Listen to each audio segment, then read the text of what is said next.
pertanyaan yang paling sering. Bagaimana cara mengatasi supaya debt collector tidak menelpon kontak kita dan menyebarkan data kita? Yang kedua, bagaimana caranya supaya debt collector tidak datang ke rumah?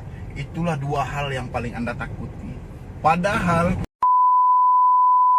halo, assalamualaikum warahmatullahi wabarakatuh. Selamat siang ya kepada teman-teman semuanya, khususnya yang selalu setia dengan channel Solusi Utama. Oke, jadi di sini mungkin saya sedikit mengulang itu mengembalikan sebuah video lama, mungkin yang sudah pernah saya ceritakan sebelumnya atau sudah pernah saya upload sebelumnya tentang konten ini. Tapi di sini itu gimana ya?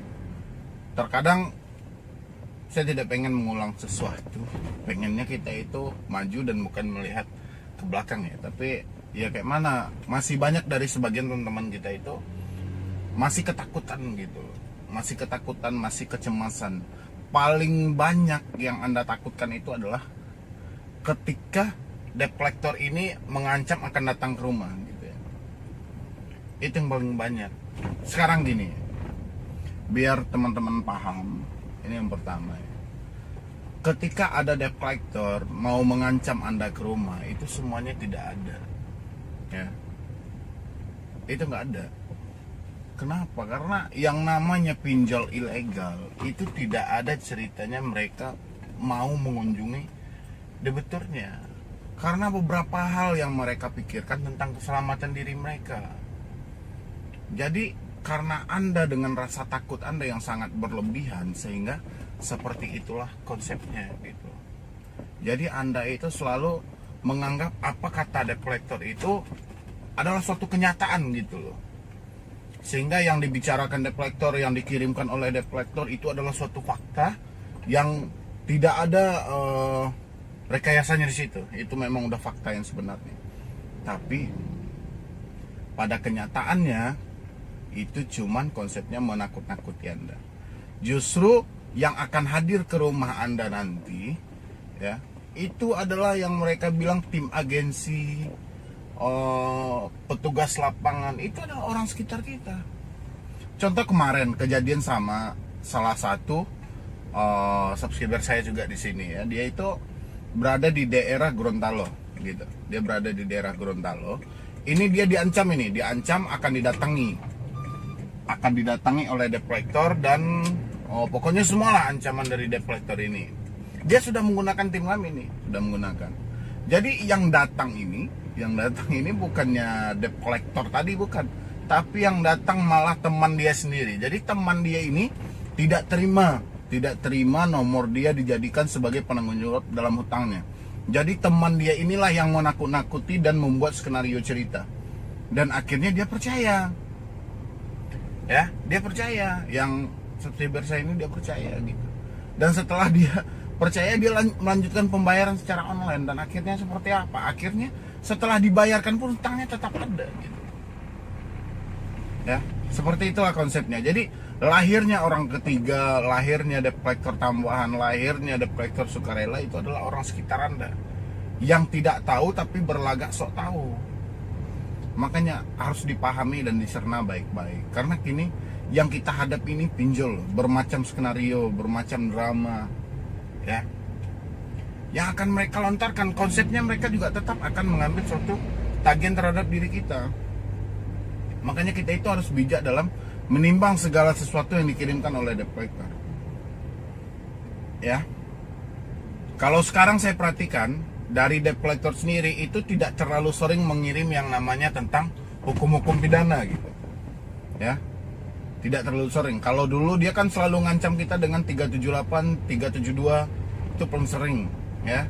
Atau pasal perdata 11 sekian, 12 sekian. Pokoknya yang aneh-aneh. Tapi sekarang itu mungkin dia udah keseringan nengok YouTube, mungkin para debt collector itu, sehingga dia bingung sendiri nanti.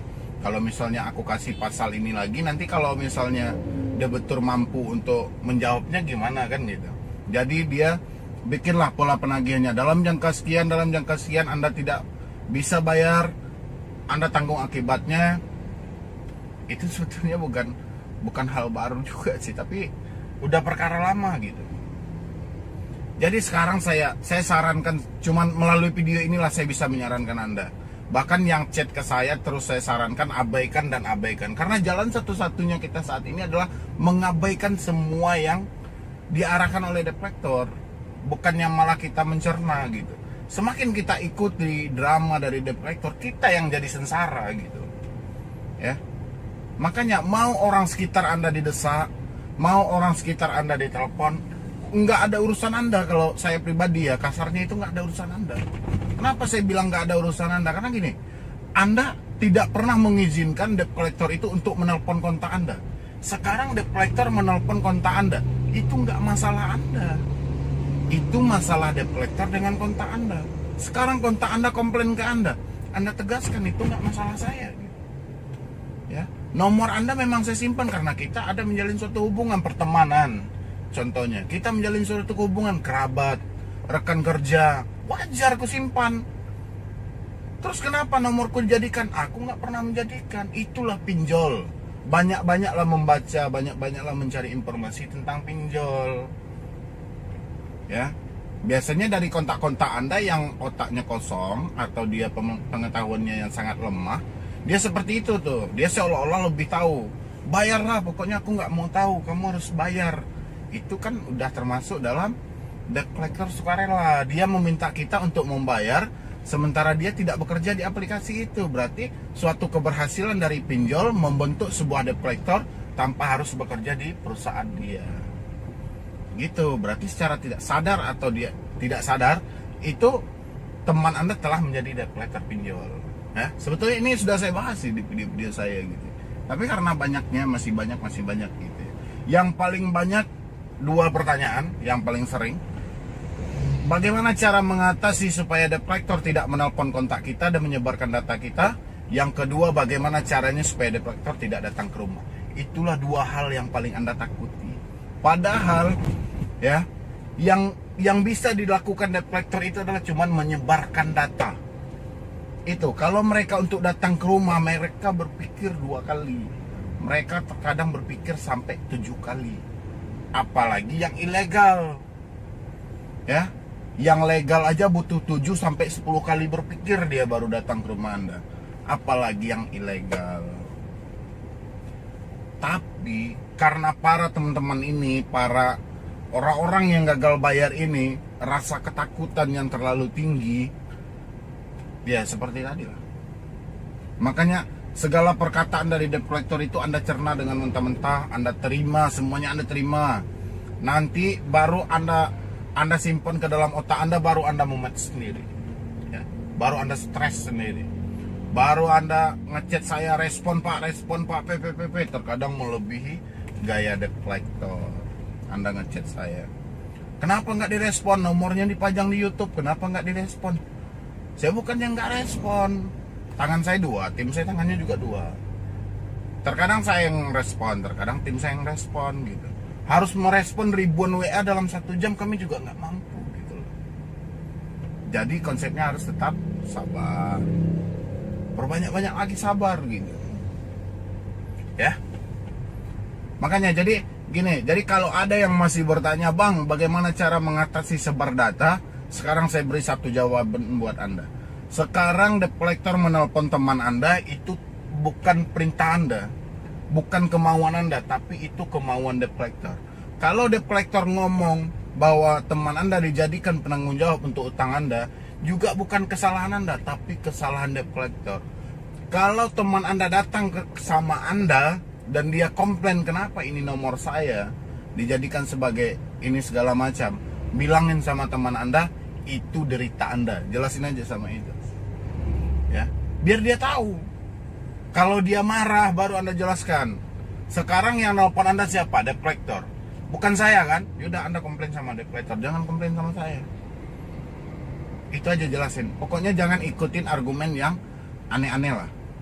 Ya, yang akan mengacau pikiran kita, itu nggak usah Anda ikuti.